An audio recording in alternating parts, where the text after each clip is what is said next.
Welcome to Momentum Monday. Today is September 18, 2022. Howard, how was your cycling trip and where you're located right now? Been going to bed. It's midnight, but the show must go on. The So depressed. I'm hoping you have some bright spots. I survived. My goal for the last week has been survival, and my critics will be disappointed I survived. But I'm flying tomorrow, so there's always a risk of my demise. Going to Tel Aviv tomorrow, and it's been a great week. Birthday off the grid. I think we've been telling people like it's a good time to do sales or nothing, and the market seemed to be agreeing with my thought process. What's happening? Yeah, I mean, mean, I watch from the sidelines. Oof, it's ugly. it seems like every little bounce is getting sold. And last week we had that new August inflation numbers. They came year over year is still over 8%. It seems like inflation will remain sticky for the next few months just because the year over year comparisons are so low. But month over month, we're not really seeing a slowdown. And this is what's really kind of worrying the market, or at least the market is interpreting it that the Fed is not going to slow down anytime soon.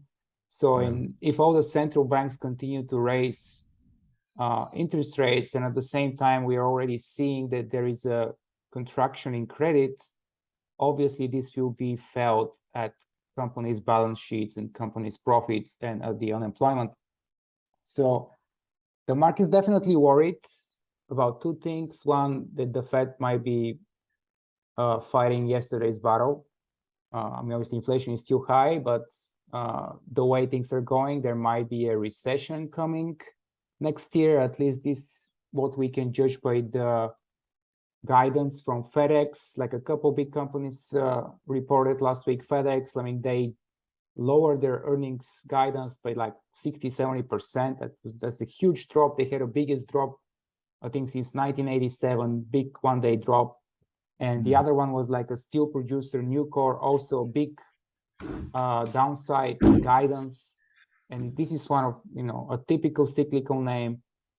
And we're starting to see some signs that where's Alcoa? Like that was such a fucking similar, like anything. I mean, they kind of trade together. That was just $90, and everybody was like, it's been halved. We are in a serious recession. I mean, it's a serious recession. Not yet, but the market, as we know, tries to be forward-looking, maybe looking 6 months ahead and saying there is a chance for that. The way central banks are going, would not be a huge surprise. And yeah, correlation have been really high. Stocks have been dropping and bouncing together. The one sector that seems to be kind of immune so far to the market sell-off is anything related to new alternative energy, like be it solar. Like look at First Solar. It hasn't even tested its 20-day moving average. Like it's probably the strongest stock currently in the market. Look at those big blue bars, solar accumulation. And other solar stocks are looking similar. ENPH, SunPower. It seems like the one sector where there is guaranteed demand and government subsidies is holding better than the rest. And it's not just solar, but anything related to clean energy, like electric vehicles. Look at Tesla. It's the best holding mega cap for sure by a mile. Even like smaller companies like Rivian, definitely holding better than the rest of the market. And also lithium, we use lithium in like for EVs, batteries, and in solar panels. Both stocks, let's look at weekly, like this is Livent Corporation and AOB. I mean, they're like 3 or 4 others. I'm not saying that, if the market continues lower, they can't have a 30-40% drop, but relatively, just looking at the relative strength line, has been rising. So definitely showing some accumulation here with the volume bars. Like if you compare it to the market, like the market is showing distribution. The big bars are red. And we're seeing accumulation in that so-called, I'm not sure if clean energy is the right term, but let's call it alternative energy for sure. some accumulation in that sector. So Yeah. that's basically the last remaining bastion of upside momentum. Everything else is kind of trading together, and I think we have FOMC meeting next week.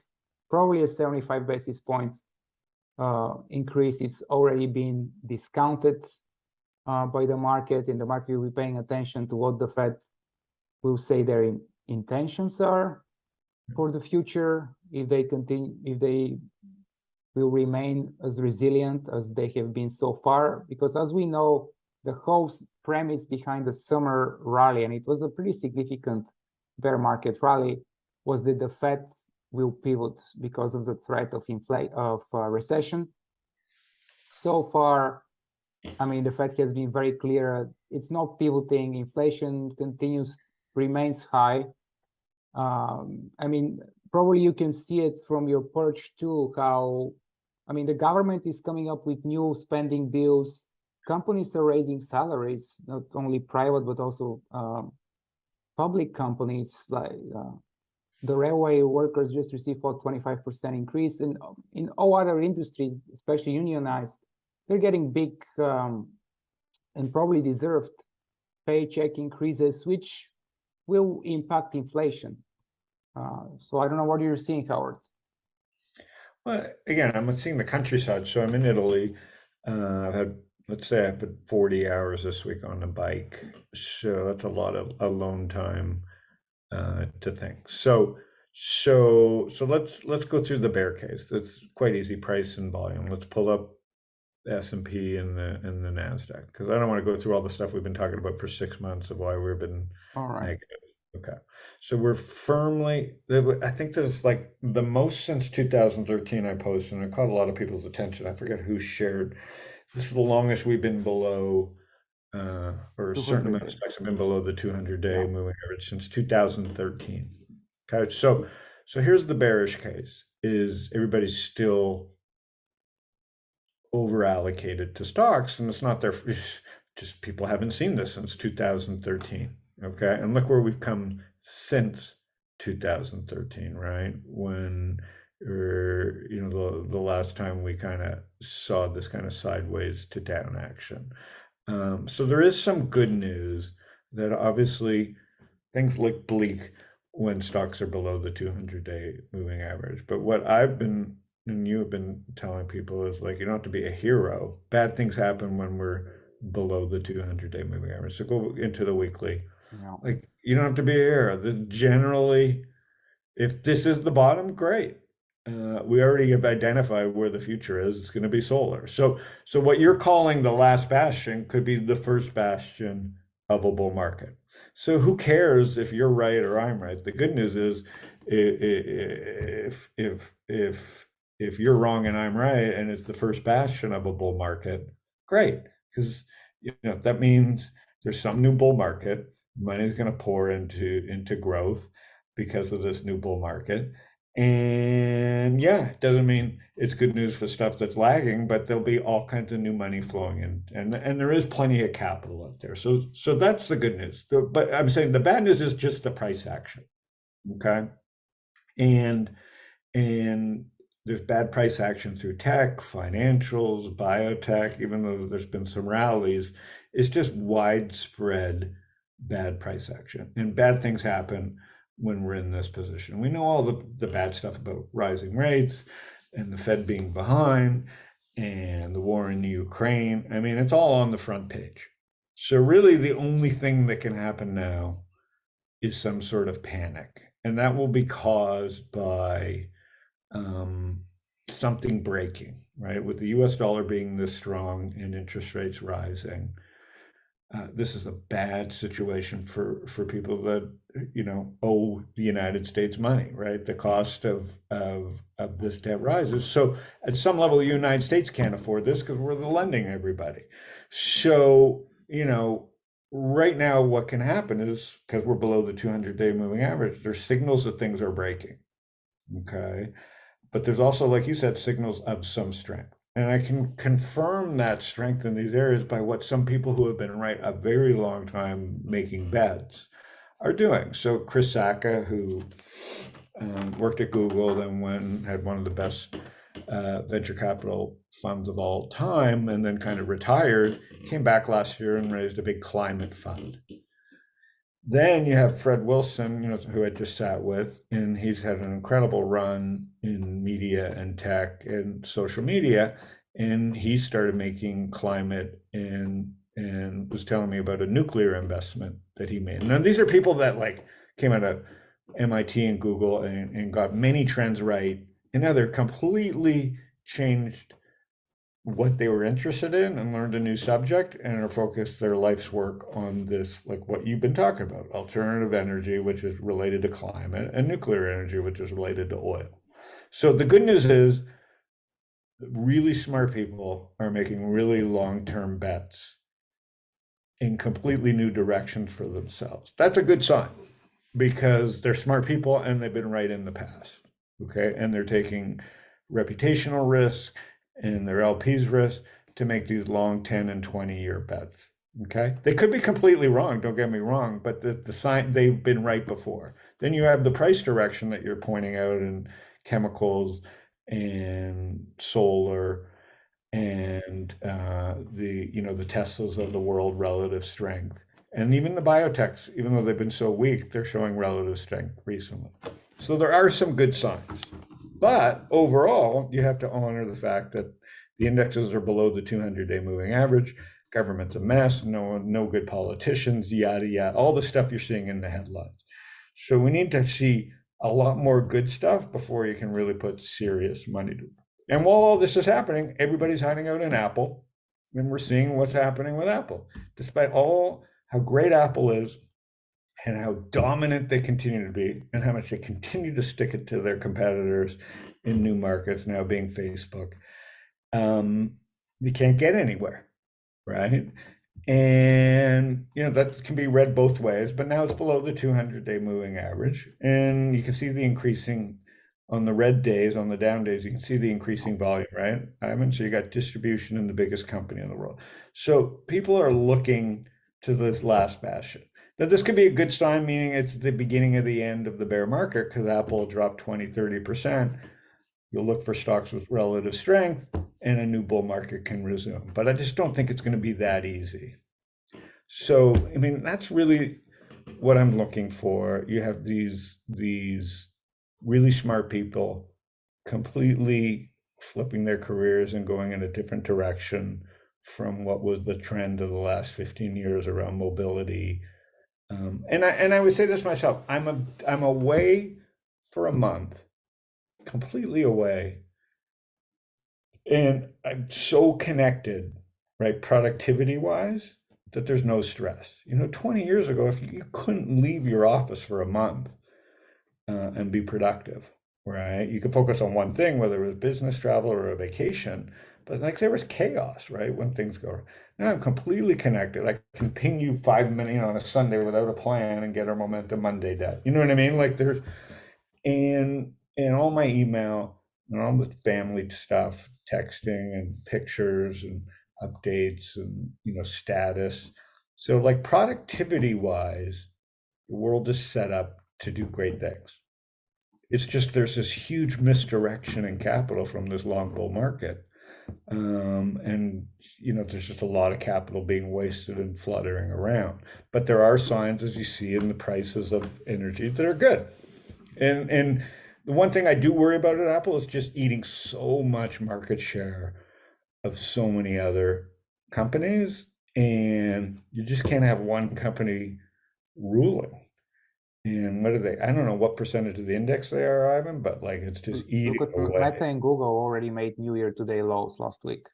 Yep. Like way So Bang is disappearing. Netflix already is a mess.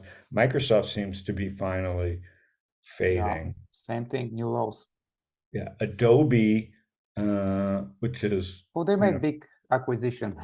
That's why I understand, but the stock was weak before that, and then they Yeah. just laid out 20% of their company's valuation. What's their valuation? 140 billion. So they laid out almost 15% of their company for a 10-year-old company. You know what I mean? So there's just a lot of chaos and a lot of mixed signals.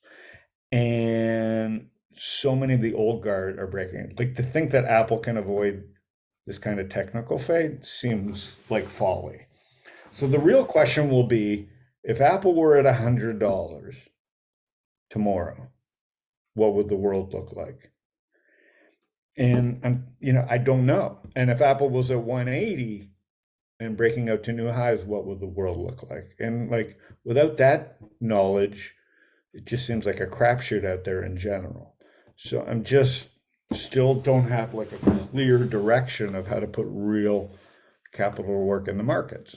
Now, for people that dollar cost average every month, bad months are better months to dollar cost average, I think. So you just Okay. keep doing your Speaking thing. of that, last week Stanley Druckenmiller came out with an opinion that probably the next 10 years will be just big range bound markets and zero returns for passive investors. What do you think about that?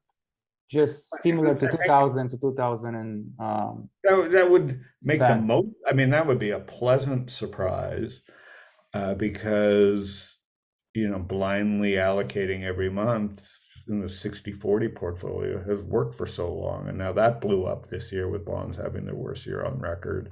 So it would make sense that now that everybody's agreed that passive investing is better than active investing, including yours truly, for most, that passive investing or just index investing would underperform. And I totally agree with that, right? But it doesn't mean that you should quit your day job and begin picking stocks.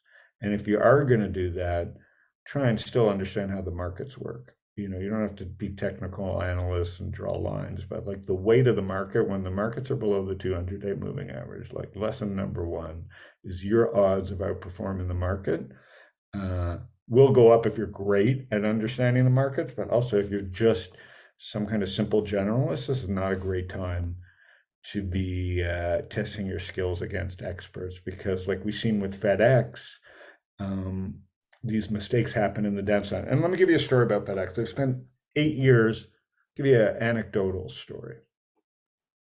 They spent 8 years fighting off Amazon, right? And thinking about how to beat Amazon and fend off Amazon. Anecdotally, there's this whole market. For example, I tried to, as I traveled, I was trying to ship my bags ahead of me, right? Because, you got all these costs and you don't want to, I'm away for a month and a lot more people are going to be traveling. And I figured I'd ship my bags to ahead of me so I don't have to like lug them through 5 airports, right, to get my stuff done. Thinking that, it would cost me $300-400 to ship a heavy bag to Italy and just save me from going through 3 airports on the way and having my bags lost by the airline. There is a price that I'm willing to pay. Anyways, I go to the FedEx store and it's like $1,000. Okay. And at that point, I don't care how rich you are, you just look at yourself and you go, $1,000, I'll just fucking carry my bag on rollers, through these airports. But so they've outsourced this decision making on, this $1,000. I was willing to do a deal with them for $400, $500, $600, but they've outsourced this franchise of their brand so much that no one can make a decision. And FedEx is chasing these Amazons of the world, and there's like a prime model for wealthy people that I would have paid $600. So they leave $600 on the table. So in chasing all these pennies in Amazon, FedEx is really leaving a lot of market share. They're all chasing this mass shadow of Amazon, and there's all these meaty markets. Anyways, I ended up shipping my golf clubs through Shipsticks, which is kind of like a golf bag shipping handling company, and maybe and it was $200, right? So there are all these weird opportunities in the market for small and mid-sized businesses to grow underneath these behemoths that are fighting each other. And so again, that I don't know how that plays out in the public markets, but like I said, there are all these opportunities left by this gap between small and gigantic companies that will get filled. And like I said, Adobe's paying $20 billion for a company that was started 10 years ago called Figma. So there's opportunity out there, but in the markets, like in the actual public markets, Druckenmiller has been right a lot. Saying about passive, I'm not going to argue with Stan Druckenmiller. What do you think about the passive? I mean, it kind of makes sense. It seems like market is cyclical. It goes through like periods of 15 to 20 years of strong bull market, and then the next 10, 15 years are kind of sideways range. And being sideways for 10, 15 years doesn't mean that there won't be like cyclical bull markets that would last 2, 3 years, just like we had Correct. between 2000 and 2012. If we Yeah. go back, we still had some rallies. We still had some big individual stock winners like Apple and BlackBerry and oil and potash. Like there'll be some big trends, even in a sideways market for the next decade. There'll be some big trends. There'll be companies that will go up 1,000, 10,000%. So just pay attention to price action. Yeah, the price action, like you said, for a few weeks, is sort of a month or two, has been in solar. Yeah, so far, definitely the sector that is holding well. You can see it at it looks just this is some incredibly strong. monthly. Look at the volume. Yeah. Money is getting put to work here. We need the industry to grow for it to carry the averages, and this is what Druckenmiller is probably thinking: is you got all this capital, which will get indexed because you have so much capital. The governments around the world have been printing money continuously for 20 years. So there's too much capital and not enough growth, right? So you're seeing the first signs of where growth is. The best VCs of the last 20 years have pivoted into climate and nuclear and weird energy ideas, right? Because that's where they see that's what they're paid to do. The smartest people who have the best track records are making new kinds of bets. And that's Union Square with Fred and his team and guys like Chris Sacca, right? And like the media attacks these people as like climate, all kinds of weirdo fringies, right? So while all this money has been pouring into crypto, some really smart people have moved on from crypto in many ways into this other world. Because crypto might just be what it's meant to be, just for trading and just for clearing and other things. And the real big misdirection will be all this money that didn't get put towards what really matters, which is alternative energy, food stuff, chemicals, and like you said, the sun, solar. So those are the good signs for people that want to get ahead of this curve. They got to break down these ETFs. Like you go through the solar portfolio, TAN. You can go to Koyfin and look through all the components of these things and start doing the work on the fundamentals, or understand you might underperform and just buy the ETFs from within these. But now you can do the work as like you can go to Koyfin for free and look a bunch of these ETFs up and start scanning some of these companies and following independently. But it ain't going to be the same bull market. When you have Google's not going away, but when you have these companies breaking the new lows, these are not like, this is going to take a while for Google to get its mojo back, right? And it's going to take maybe never for Facebook to get its mojo back.